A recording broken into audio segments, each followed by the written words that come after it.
yun, makipag-break ako sa kanya. Siyempre, nag-ask yun sa'yo kasi lalaki yun. Makipag-break ako sa kanya. Ilang beses, di ba? Ayoko. Kasi sabi ko, ganyan talaga. nakipag-break ako. Tapos yun, pagbalikan siya. Tapos yun nga, after naman, mga 9 months na naman. Hanggang sa yun na parang, nag-ano na yung, nararamdaman ko yung text, parang wala na. Ako din, parang, since parang, kulang ka sa attention, wala na rin.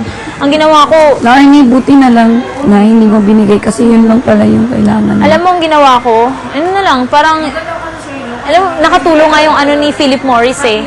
Ano ba yung librong yun? Alam, binabasa ko na imbes pag nakakaramdam ka ng ganun, na ko sa pag-aaral, ganon, yung ganon. Basta ginagawa kong busy yung sarili ko. Yan, pag kulang pa yung, halimbawa, yung mga activities ko sa school, pupunta pa ako sa church.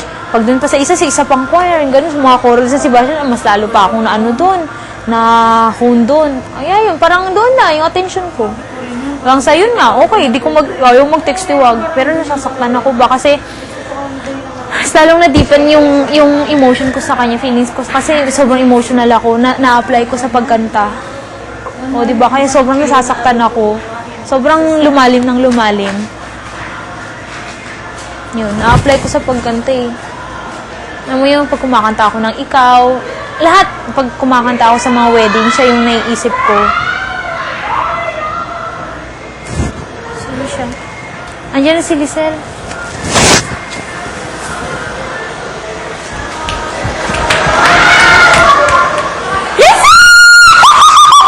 Hala, Lisel! Lisel, sinabi ko na bisita siya dito. Ang galing hindi! Kasi wala akong time talaga Mag-rehearse kayo? Nakapag-rehearse kayo? Ano wala? Isang beses lang. Ang galing! Gapo niya. Ang galing yung boses. Peace out na! Please, okay. Ala, nag-dialogue na kasi tinititigan niya ako. Shit, mga let's go. Ba't di mo siya tinitigan? Tinitigan ko siya nung ako na, diba? Sabi mo na ano sabi sa interview niya? Sabi niya kasi hindi daw siya gano'ng nanonood. Sabi mo manood siya, hindi. Minsan lang daw siya makapanood kasi busy. Kasi yun, kilala ka nga niya, Miguel. Yun, no? Kilala ka nga. Gawa ni... Parang hindi ko nabanggit yung... Kasi nag-space out ako kapag siya yung nagli-lead. Kaya ginigising niya ako. Ay, Christian siya. Billion rin siya. Pero, guy, in-announce ko na next week ka na nga. Sabi na, next week ako ng start last night na si Bugoy. Ano kaya? Sino kaya makakaganyan-ganyan? Hindi ko si Piolo. Ay, sorry. Tapos si Tony. Ano sabi ko sa interview mo? Sino? Sila tatlo.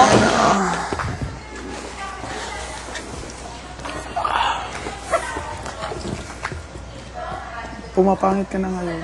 Hmm? Pumapangit ka. Okay lang. Joke.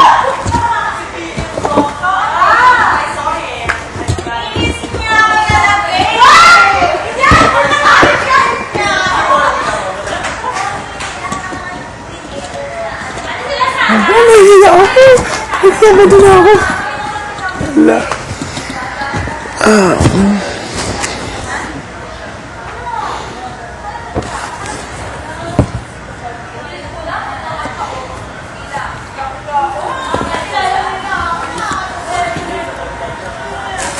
Hala, tinignan ka ni Megatron. Tinitingnan ko, huwag mo ipakita mo yung tunay mo. I'm tired. I didn't get any sleep last night.